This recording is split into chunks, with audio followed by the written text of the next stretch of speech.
the realities are that the organisation with regard to COVID-19 is moving forward with all of our projects and at pace around the world. You've seen what we're doing in terms of lab supplies to 122 countries. You've seen what we're doing with our surge teams in countries. You've seen what we're doing with the global supply chain mechanism and all of that. So we're moving forward at pace on that.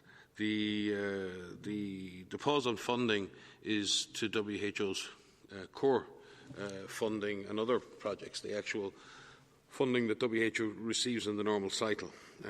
And I believe about 1/4 of that funding is core, and about 4/5 of that funding from the US is for specific areas, and the DG may wish to detail that, for immunising children, for eradicating polio, and for some of the essential health services and trauma management in some of the most vulnerable populations in the world. And I've been on the phone in the last few days talking to colleagues in Syria, talking to colleagues in Iraq and other countries, not seeing how we deal with the impact of a loss of funding there on COVID, but how we actually deal with the fact that much of that funding that certainly comes to my programme, and it's very, very welcome, and we have a huge relationship operationally, technically and financially with the USA, and we're very grateful for that relationship. But the reality is, for my programme, a lot of that funding is aimed at direct life-saving services to people in the most destitute circumstances in the world. That's really what I regret, and like yourself, I very much hope, as you say, that this is a 60-day stay on funding. That is my hope, and that's why you don't see me complaining, because we just got to get on with it. We have a very, very difficult job to do, as many countries have around the world.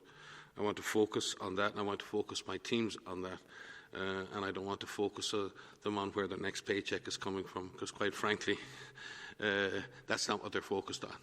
Our staff in the field, who we had one staff killed just 2 days ago, and one of our other staff in a serious condition transporting COVID-19 samples in Myanmar.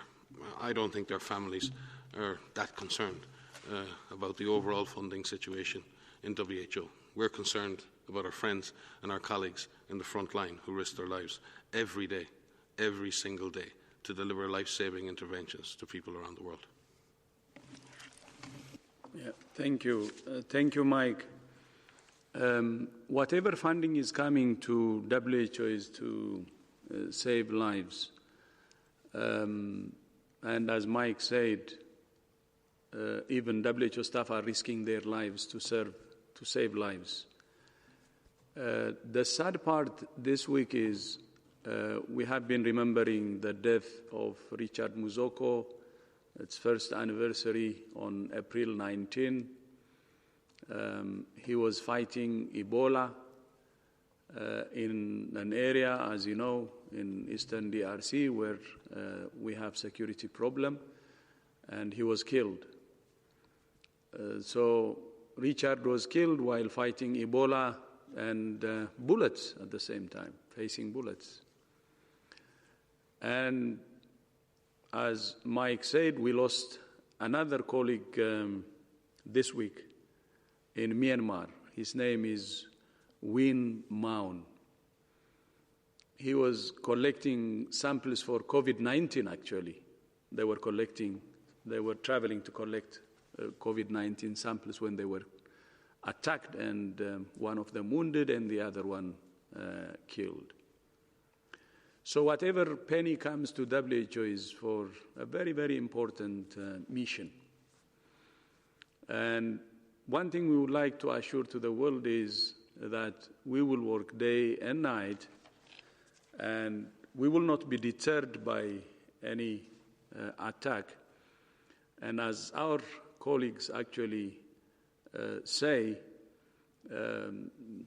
attacks like this that even killed our colleagues only strengthens our resolve. So I'd like to assure the world that although we're mourning, that's a one year anniversary of a colleague we lost, and another one yesterday. But that will only strengthen our resolve. And in terms of resources, I think the world should be proud that it's providing funding to this cause, to save lives, and to do it through WHO. WHO staff prepared to risk even our lives to save others. When it comes to the U.S. has been supporting WHO, and it's number one donor, and we value that, we appreciate that. As you know, I come from Ethiopia, and I have seen firsthand at the country level the funding from the U.S. making a big difference. Take PEPFAR, not only saving lives, but at the same time building the system, the health system. In Ethiopia, I was Minister of Health for 8 years, and the primary health care, the health extension program that's known globally, was built by and large from U.S. funding. And not only am I a living witness to appreciate the U.S. support at the country level, but as a Director General, also a living witness to appreciate the support that the U.S. gives and provides. And I hope U.S. believes that this is an important investment, not just to help others, but for the U.S. to stay safe also. For U.S. to remain safe, the investment in other countries is very important. It's not just important for other countries, it is important for other countries that U.S. supports, but at the same time it's important for the U.S. itself. So I hope the freezing of the funding will be reconsidered, and U.S. will once again support WHO's work and continue to save lives. On the second issue, the resignation, I would like to ask you, Jamie, since you know the rules, I hope they will read the rules, and you will help also in clarifying what the rules are. I don't have anything more to comment on that.